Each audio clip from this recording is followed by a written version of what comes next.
യുക്രൈനിലെ ഒഡേസ തുറമുഖത്ത് നിർത്തിയിട്ടിരുന്ന ചരക്ക് കപ്പലിന് നേരെയുണ്ടായ ആക്രമണത്തിൽ 2 ഇന്ത്യൻ പൗരന്മാരെ കാണാതായി. കഴിഞ്ഞ രാത്രിയാണ് സംഭവം നടന്നതെന്ന് കീവിലെ ഇന്ത്യൻ എംബസി അറിയിച്ചു. MGN റാഗ്നർ എന്ന കപ്പലിന് നേരെയാണ് ആക്രമണമുണ്ടായത്. കപ്പലിലാകെ 4 ഇന്ത്യക്കാർ ഉണ്ടായിരുന്നു എന്നാണ് വിവരം. ഇതിൽ 2 പേർ സുരക്ഷിതരാണ്. മനു ഭരത് വിവരങ്ങളുമായി ചേരും. മനു, തുടർച്ചയായ ആക്രമണങ്ങളാണ് യുക്രൈനും റഷ്യയും തമ്മിലുള്ള സംഘർഷത്തിനിടെ ഈ മേഖലയിൽ ഉണ്ടാകുന്നത്. ഇപ്പോൾ 3ാമത്തെ കപ്പൽ അത് ഇന്ത്യൻ ജീവനക്കാരുള്ള കപ്പലാണ് ആക്രമിക്കപ്പെടുന്നത് എന്ന് മനസ്സിലാകുന്നു. മറ്റു വിവരങ്ങൾ എന്തൊക്കെയാണ്? രഞ്ജിത്ത്, ഈ പോർട്ട് ഓഫ് ഒഡേഷയിൽ നേരത്തെയും ആക്രമണങ്ങൾ ഉണ്ടായിട്ടുണ്ട്. അപ്പോൾ ഈ യുദ്ധം തുടങ്ങിയ ഘട്ടത്തിൽ തന്നെ റഷ്യ യുക്രൈൻ യുദ്ധം തുടങ്ങിയ ഘട്ടത്തിൽ തന്നെ ഈ പോർട്ടിന് നേരെ ആക്രമണം പല ഘട്ടങ്ങളിൽ ഉണ്ടായിട്ടുണ്ട്. ഇപ്പോൾ ഇന്ത്യ ഒരു പ്രത്യേക നിർദ്ദേശം നേരത്തെ ഒരു നിർദ്ദേശം നൽകിയിരുന്നു. പുതിയൊരു നിർദ്ദേശം ഈ നാവികർക്കായി ഇപ്പോൾ വ്യക്തമാക്കിയിട്ടുണ്ട്.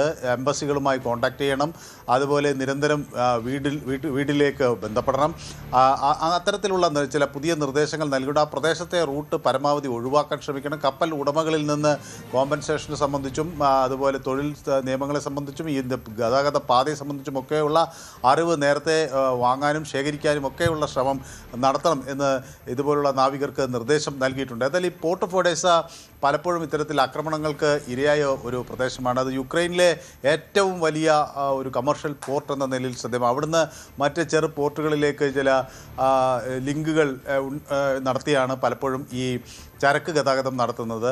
അപ്പോൾ ഈ കാർഗോ ഷിപ്പിന് നേരെ ആക്രമണം ഉണ്ടായിരിക്കുന്നു. അതിൽ 2 ഇന്ത്യക്കാർ സുരക്ഷിതരാണ് എന്ന വിവരം പുറത്തു വന്നിട്ടുണ്ട്. അതിനുവേണ്ട ഉറപ്പുകൾ ലഭിച്ചിട്ടുണ്ട്. പക്ഷേ മറ്റ് 2 ഇന്ത്യക്കാർക്ക് വേണ്ടിയുള്ള തിരച്ചിൽ തുടരുന്നു. ഇന്ത്യൻ എംബസിയും ഇത് വളരെ വളരെ അടുത്ത് നിരീക്ഷിച്ചു കൊണ്ടിരിക്കുകയാണ് സാഹചര്യങ്ങൾ എന്ന വിവരങ്ങളാണ് നൽകുന്നത്.